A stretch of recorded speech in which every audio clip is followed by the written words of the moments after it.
Hey everybody, Steven GetMoneyMyrick here. You may have seen that I've built Scarlet Queen Halora, and so I figured now would be a good time as any to try and push towards Valiant within the Void Vortex. I have a lot of the resources that are recommended that you need, and there's even some minimal clears I've seen that have pretty similar heroes and equipment that I have, so I figured I'd go ahead and try and attempt it and see how well I can do. So in this video I'm going to be discussing the builds I used, the heroes I used, and what my results were in my climb towards Valiant, and let's see if I got there or not. Three quick things before I get into the builds I used. One is I want to give a big thank you to some of the Reddit guides that are out there, specifically Eternity. He posted a great Void Vortex guide. It's an amazing guide. I'll make sure to include it in the description. The other is also user Yatsufu, who kind of inspired me.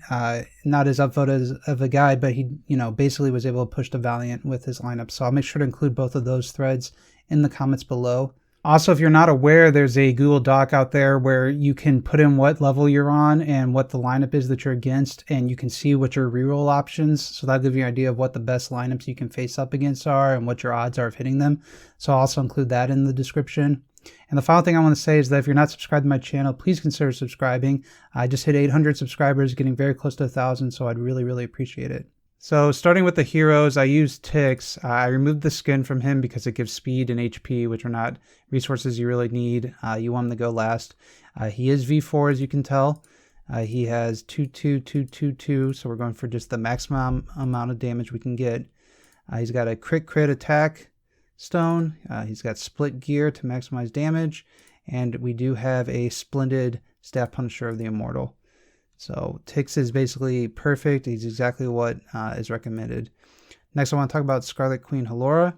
So my Scarlet Queen is level 350. You do the split gear to get a lot of HP. I only have a regular demon bell. I don't have a glittery or radiant demon bell. The other thing is, since I just built her and I'm very low on gold, as you can see, my stone is not the best. I do have a speed HP stone, which I was happy to roll, and I kept her with that stone. But ideally, obviously, you'd have her have more speed and more HP, the HP being the important one here. She is also a 3-1-3-3-2, so that she can go early. And I have her at V2, okay, with armor and with damage reduction, just to try and be as tanky as possible. For Rogan, I have a V1 Rogan. He's got split gear to be tanky. He's got an energy artifact. He has a speed stone. You'd rather have a speed HP stone, but I don't have a speed HP stone. So that's just the way it is. Again, I'm super low on gold and somewhat low on dust. V1, and he is 3-1-3-3-2. Next, I'm going to be talking about the Ignises. So I did use an E5 Ignis and a 9-star Ignis. This Ignis could be level 200. She'd still die. I mean, obviously the number one thing you want is for her to die. I used tanky gear on her, just have her HP up and take a few more hits, but she was always dying at the end of round 1, which is the important thing with the 9-star Ignis, that when she does die, that she gives energy to your Tix. And I have an energy artifact so that when she uses it, she just gives a little bit more energy to Tix. E5 Ignis with a speed HP stone, full priest gear, energy artifact, 3-1-3-3-1. You could go 3-1-3-3-2 if you're doing the sacrificial Ignis. I've seen both recommended. I kept her at 1 the whole time. She was tanky enough, and obviously her dying, you have to weigh this balance between her dying and healing and giving Tix energy versus her staying alive a little bit longer to keep healing Tix and to give him a little bit of energy at a time. But I do think the 3-1-3-3-2 is best. If you had a skin with her, it'd be good to use, and there were no imprints on our Ignis. The final heroes that get recommended are either using a carry or using an Amun-Ra. I use carry about 95% of the time, in part because I just have the perfect build on her. She's got HP, she's got energy. You don't need her to be fast, so you just build her tanky because you want her to stay alive. You want her to take energy away from carries, from Amun-Ra's, from Garudas. She just puts in a ton of work. I did try Amun-Ra a few times with... if she had HP, that would also probably be fine over speed HP, just to make her a little tankier. No imprints at all. 1-1-3-1-2. I tried her and I wasn't super impressed with her. I know she's there to counter Garudas. I tried mostly to just avoid fighting Garudas whenever possible. So I didn't really need her, and I felt like Carrie also does a good job at dealing with Garudas by stealing her energy so she doesn't have actives. So we mostly just used the E5 Carrie. So jumping right in, this is just an Explorer 6 planet. I just want to show what the strategy looks like and how powerful the combination of Tix's active can be. You can see all the damage we just did there. We deleted 3 champions, almost 4. And you can see our Ignis's dies here, gives Tix energy for round 2, and we just clean up extremely easy. So that's what it looks like, at the easiest level. And we cleared area 6 with no problems whatsoever. Moved on to area 5. We also did area 5 with no problems. And we got to area 4, and area 4 was the first time where I felt like I actually had to use signets. I did not use any before that, which is, one thing people recommend is that if you can't clear 5 and 6 without the signets, don't even try to do a push. So that's a pretty good advice for you if you're out there wondering whether or not you should make this push. Definitely, if you can't clear 5 and 6 without signets, don't even try. Here you can see I'm actually struggling on this planet. We're just going to keep rematching against them. But you can see, I got defeated a few times and I have the shadow protection. So this is kind of giving me a clue that things could be a little tough. We did move on to area 3.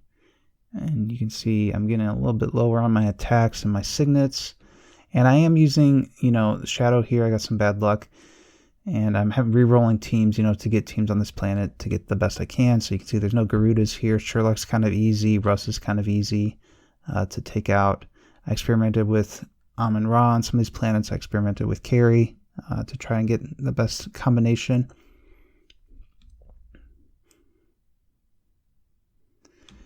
So Ignis dying there, again, another active. Drake is also a pretty easy champion to go against. So if you can get some Drakes in here, that's also good. You can see Carry and just the amount of damage she does, but we actually got lucky and we cleared there. Just show another area 3 planet. So if you don't know, the radiation, the way it works, 3 and 4 in a way are the hardest because it actually affects the amount of damage you do. So that's why I'm using signets on sector 3. So I was hoping that if I can get through 3 and 4, we'll be fine, and because we'll be getting enough damage. So 1 and 2, they're tougher because the champions do more damage against you and they have more HP. But I believe it's just that they have more CC and more control effects against you in 1 and 2.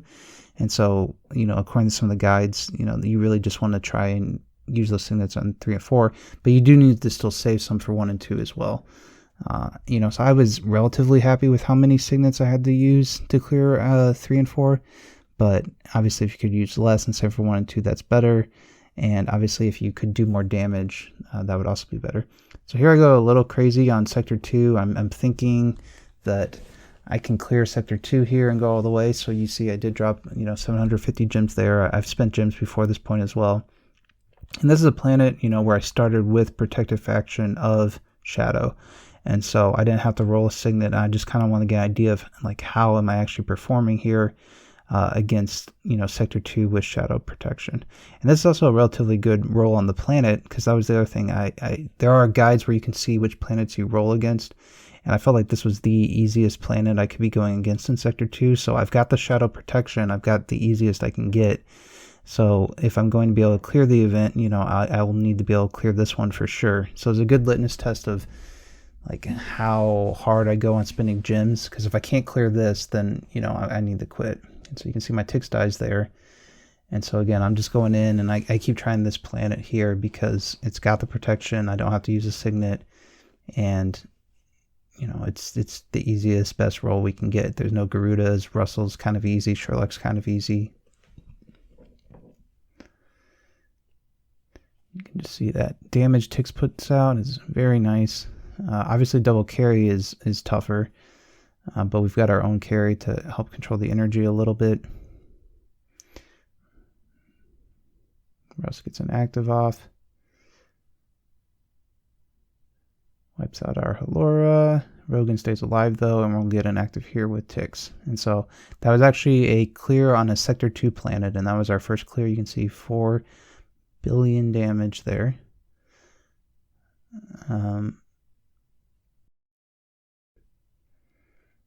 So, I'm still just doing other sector 2 planets. This is a team that I thought I might be able to clear, but I was definitely starting to struggle. You can see there's a Garuda, you can see there's an Amun-Ra, and so I was kind of beating my head against the bush with this one. Drake is a little bit easier.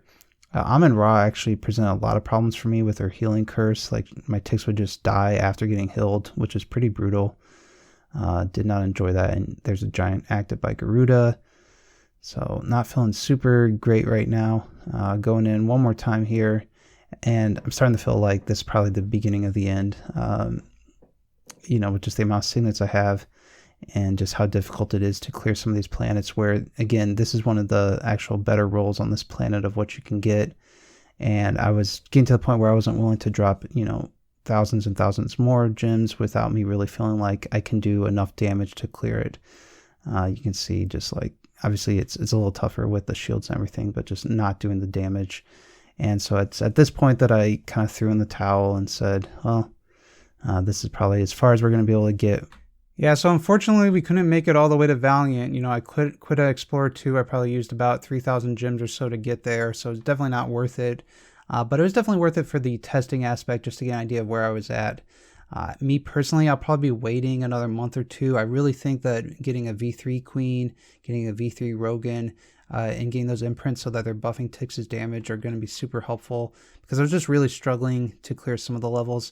I do believe that if you got really lucky with your planet rolls, I have seen some minimal clears that it is possible to clear with similar heroes and equipment that I have. Maybe if you were willing to do a ton of time and like tens of thousands of gems on the content, it might be worth it. But for me personally, it became pretty dang difficult around Sector 2 where, I had Shadow protection. I just was not doing enough damage without having that V3 Halora and that V3 Rogan. So I hope this video helps some people. I want to give an idea of what you're capable of doing with the resources that I have and how easily it is to get the Valiant or not.